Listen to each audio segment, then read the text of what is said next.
Hello and welcome to the next video series. I'm Amanda, and with me today is Dick Finnegan. He's the turnover expert and CEO of C-Suite Analytics. Thank you so much for joining me today, Dick. Amanda, cool to be here.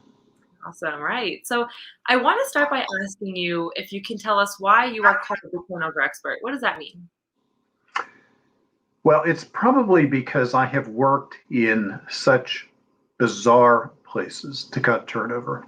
And I could give you a short list. I've actually worked in Siberia to cut turnover.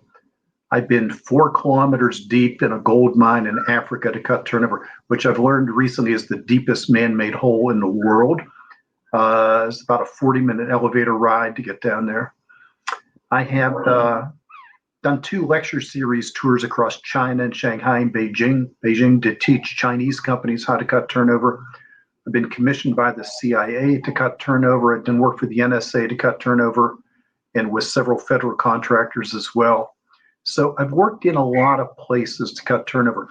But I think the reputation also comes because I have what I call a fake PhD in turnover. And what I mean by that is I'm a therapist by training. I'm also a recovering HR executive. I got into HR by accident, like many people do. And along the way, I got very interested in this subject.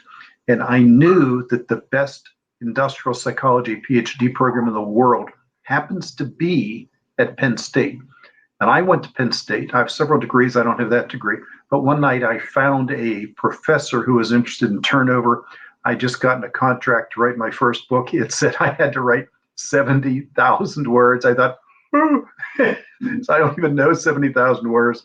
And so I found a professor who would help me. And over the course of many, many months, he would send me, like at 9 o'clock at night, he'd send an email, say, go to this URL, plug in this password, look for this dissertation, look for this academic study.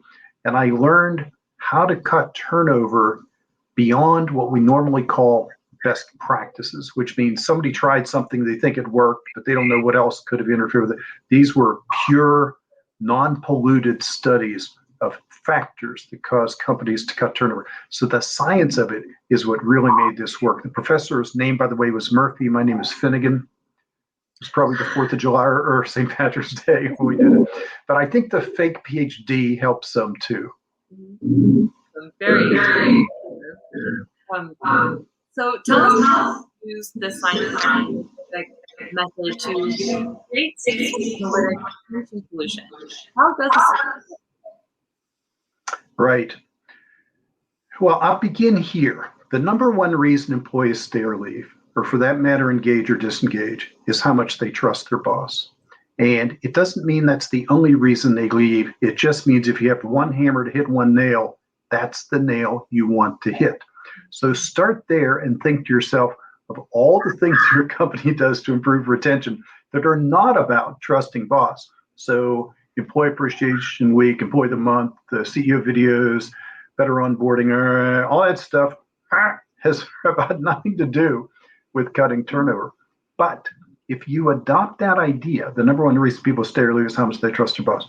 Then in 2012, I wrote a book called The Power of Stay Interviews, where I invented and developed this concept that remains the top-selling book in the history of SHRM, the Global HR Society. And that book started this whole trend about stay interviews. Now, stay interviews will cut turnover, but only if they're preceded by some other factors. So we have an invention named Finnegan's arrow. It's a diagram. I can't do the diagram here, but I'll tell you how it works. You start by putting a cost on turnover. You literally take key jobs, and we invented a methodology to put a cost on losing one person from those jobs. Then you study all the data to produce 2 goals, one for all turnover, one for new hire turnover. And once you have the 2 goals and you've identified who owns the goals, then you say to your leaders on all levels, hey, guess what? Turnover costs a lot of money, and you have a goal. Here's a report. Your name's on it against these goals. We're going to teach you the stay interview thing. Now you probably are interested, and they become very interested. But without dollars and goals, medium levels of interest. So picture dollars, goals, stay interviews. Now we train leaders to forecast how long each employee will stay. The forecasting methodology is deliberately simplistic. Green means more than a year, yellow 6 to 12 months by their choice or yours, red 0 to 6 months. But then we help companies build reports to create accountability. So now we know leaders' performance against goals, leaders' accuracy of forecast. And if I was talking about salespeople, I'd say, how do we measure salespeople? Well, leaders' performance against goals, leaders' accuracy of forecast. So the methodology, Amanda, I'll say it this way, operationalizes retention, moves it way far away from HR, and it should be far away from HR, and gets it into the leaders, because the number one reason people stay or leave is how much they trust their boss. And across industries. You know, we have done work in your industry and with several companies, and what just crossed my mind was with Amentum. I'll give you one example. Go check my notes for the name of the job. Name of the job was safety specialist. A safety specialist cost to lose $32,998. Now, if you just think about that for a minute, and you know the dollar value could be 10,000 higher, 10,000 lower, but think about this is like watching black and white TV, like solving disease with leeches. This is like you go back decades or centuries to old style thinking. The old style thinking here is that HR should own retention and should fix it. Whereas if chief financial officers learn the cost of turnover in CFO school, they would be all over turnover, but they're busy trying to find the coins and accounts. They're busy trying to find the nickels and the dimes. And I remember once with a federal contractor where we did a cost of turnover for an aerospace engineer and with the CFO. And I had said to the CFO, have you ever considered the cost of turnover? He said, no, that's really not my thing. That's an HR thing. And I said, by the time we're done, turnover is going to become your second or third highest cost. And we did the cost. The cost to lose an aerospace engineer was $121,400. And he totally blessed the cost when he saw the methodology. He called me the next day and he said, I couldn't sleep last night. He said, I got up early this morning. I went to work to see if you were right. Turnover is our second highest cost. So there's a CFO who went from no knowledge at all to, I get it. I get it. Yeah, and speaking of Amentum, I know you have many success stories with your turnover solution, but how are you able to help Amentum with your solution improve their turnover rate? Yeah, Amentum is doing several pilots right now, rolling out our solution. All the new early information is good, and we look forward to seeing more of that data come in, but they will cut turnover 20, 30, 40%.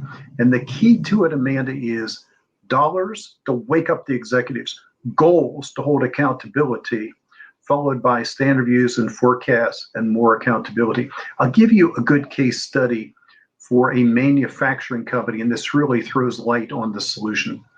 And the manufacturing company is Great Dane, manufactures trailers, 9 factories around the nation.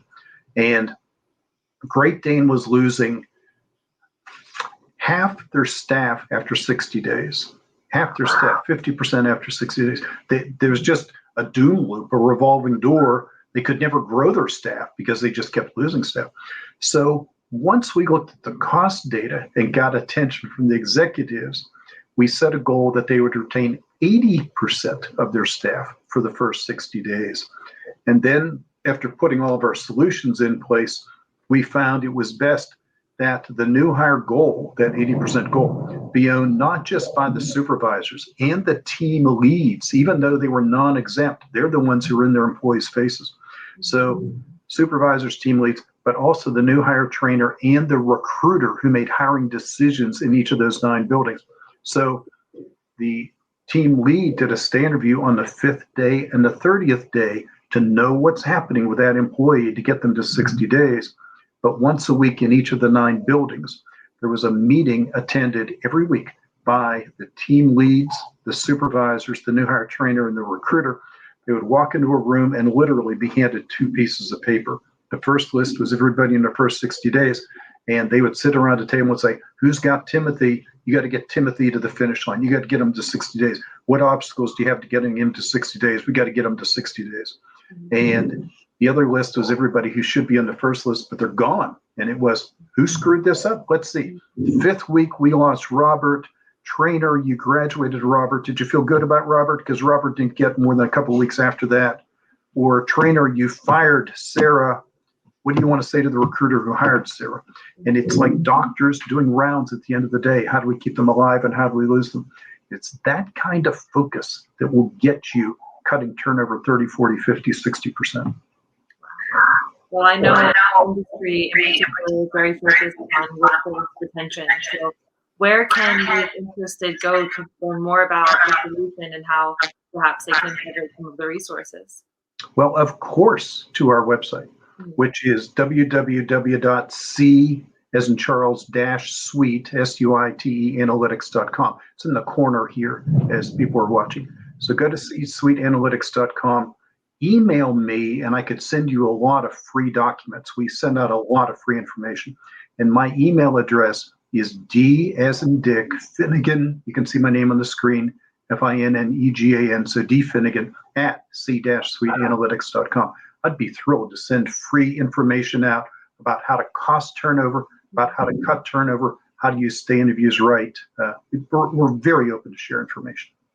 Awesome. I will link your website below. Thank you so much for joining me today, Dick, and sharing all this helpful information. You're welcome, Amanda. It's cool to do it. Take care. You too.